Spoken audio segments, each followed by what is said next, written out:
नमस्कार दोस्तों, स्टोरी वाला की नई कहानी के पहले एपिसोड में आपका स्वागत है। आज हम बात करेंगे भारत के सबसे अय्याश और रंगीन मिजाज जिंदगी जीने वाले पटियाला रियासत के महाराजा भूपिंदर सिंह के बारे में। दोस्तों, हमारे देश के इतिहास में ऐसे कई राजा महाराजा गुजरे हैं जिनमें से कई राजा महाराजा अपने महान कार्यों के लिए याद किए जाते हैं, तो साथ ही कई ऐसे भी राजा गुजरे हैं जो अपने कुकर्मों के लिए बदनाम भी हैं। ये कहानी ऐसे ही एक महाराजा की है जिनका नाम था महाराजा भूपिंदर सिंह। महाराजा भूपिंदर सिंह का जन्म 12 अक्टूबर 1891 में हुआ था। भूपिंदर सिंह के पिता महाराजा राजेंद्र सिंह की बिगड़ती हुई सेहत को देखते हुए भूपिंदर सिंह का मात्र 9 साल की उम्र में राज्याभिषेक कर दिया गया और मात्र 9 साल की उम्र में ही भूपिंदर सिंह बन गए पटियाला रियासत के महाराजा। भूपिंदर सिंह के गद्दी संभालते ही कुछ ही दिनों में पिता महाराजा राजेंद्र सिंह की मृत्यु हो गई। पिता की मौत के बाद शुरुआत के दिनों में महाराजा भूपिंदर सिंह की तरफ से पटियाला रियासत का कार्यभार महाराजा राजेंद्र सिंह के कुछ खास मंत्रियों ने संभाला, क्योंकि भले ही कायदे से लोगों की नजर में भूपिंदर सिंह पटियाला के महाराजा तो थे, लेकिन 9 साल की कम उम्र में इतनी बड़ी रियासत को चलाने की समझ भूपिंदर सिंह में नहीं थी। वक्त बीतता गया और पिता की मृत्यु के बाद भूपिंदर सिंह को बेहद ही आजाद और बेरोक टोक जीवन जीने की आदत सी हो गई। जवानी में कदम रखते ही महाराजा भूपिंदर सिंह को 2 चीजें बड़ी ही आसानी से मिल गई थी, जिनमें से पहली थी पटियाला रियासत की बेशुमार दौलत और दूसरी थी बेरोक टोक वाली जिंदगी, जिसका परिणाम ये हुआ कि महाराजा भूपिंदर सिंह को शराब और सेक्स की मानो लत सी लग गई।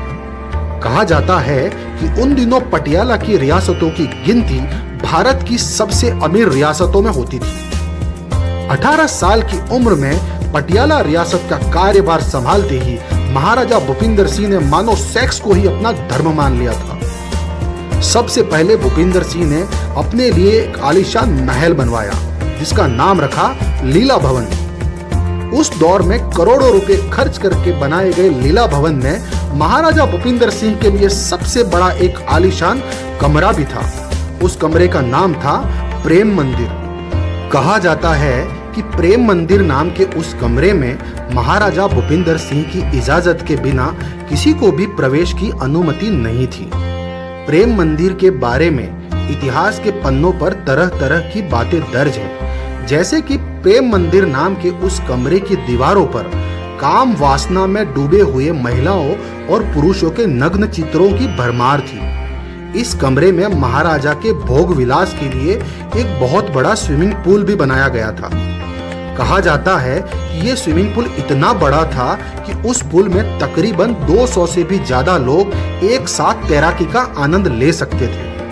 लेकिन महाराजा भूपिंदर सिंह ने यह स्विमिंग पूल तैराकी के लिए नहीं, बल्कि अपनी अय्याशी के लिए बनवाया था। शाम होते ही महाराजा द्वारा आमंत्रित उनके खास मेहमान आनंद महल में आते, जिनमें मर्द और औरतें दोनों शामिल थे।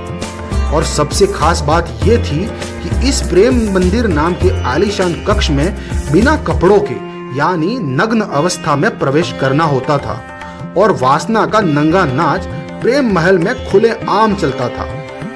महाराजा भूपिंदर सिंह की अय्याशियों का गवाह लीला महल आज भी पटियाला शहर के भूपिंदर नगर जाने वाली सड़क के बाहरदरी नाम के एक बहुत बड़े बगीचे के पास मौजूद है। प्रेम मंदिर में प्रवेश करने के बाद अय्याशी का जो नंगा नाच शुरू होता, जिसका जिक्र करना भी उस दौर में एक कल्पना से परे था, लेकिन यह सच्चाई थी।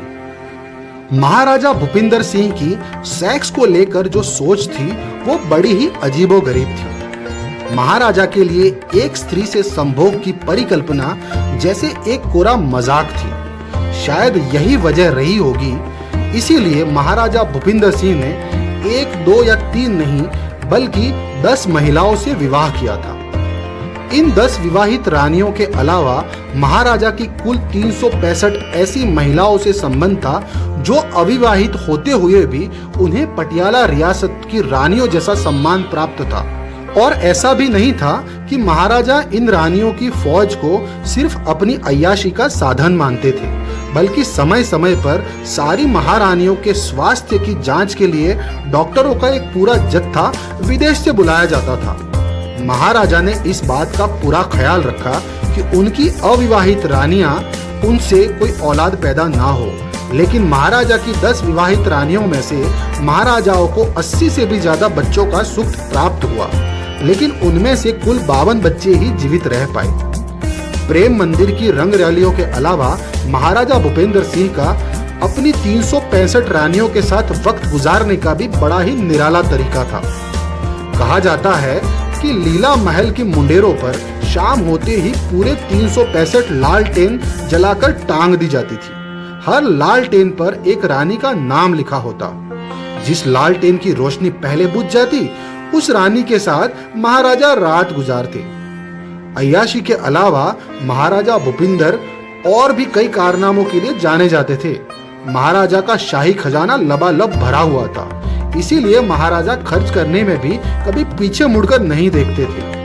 इतिहासकारों ने महाराजा भूपिंदर सिंह के बारे में लिखा है कि पटियाला के महाराजा की गिनती उस दौर में भारत के एकमात्र ऐसे इंसानों में होती थी जिनका अपना हवाई जहाज हुआ करता था, जिसे महाराजा ने सन 1910 में ब्रिटेन से खरीदा था और हवाई जहाज को लैंड करवाने के लिए उस दौर में लाखों रुपए खर्च करके पटियाला में एक हवाई पट्टी का निर्माण भी करवाया था। हवाई जहाज के अलावा अगर महाराजा की गाड़ियों के काफले की बात की जाए तो महाराजा को रोल्स रॉयस नाम की लग्जरी कार इतनी पसंद थी कि महाराजा के पास पूरी 40 रोल्स रॉयस कारें थी, जिनमें से आधी गाड़ियों का इस्तेमाल महाराजा के फालतू कामों जैसे कि बच्चों को घुमाना, सब्जियां लाना, मेहमानों को पटियाला के दर्शन करवाने जैसे कामों के लिए किया जाता था। दोस्तों, महाराजा भूपिंदर सिंह की अय्याशी से भरी रंगीन दुनिया के किस्से यहीं खत्म नहीं होते। महाराजा की रंगीन मिजाजी के किस्से और उनकी अय्याश जिंदगी के बारे में और भी जानने के लिए आप बने रहिए मेरे यानी स्टोरी वाला के साथ और इंतजार कीजिए हिंदुस्तान के सबसे अय्याश और रंगीन मिजाज पटियाला के महाराजा भूपिंदर सिंह की कहानी रंगीन महाराजा के अगले एपिसोड का। साथ ही मुझे यानी स्टोरी वाला को दीजिए इजाजत और ये कहानी आपको कैसी लगी हमें जरूर बताएं। दोस्तों, हमारे स्टोरी वाला चैनल को सब्सक्राइब, लाइक और शेयर करना भी ना भूलें। जय हिंद।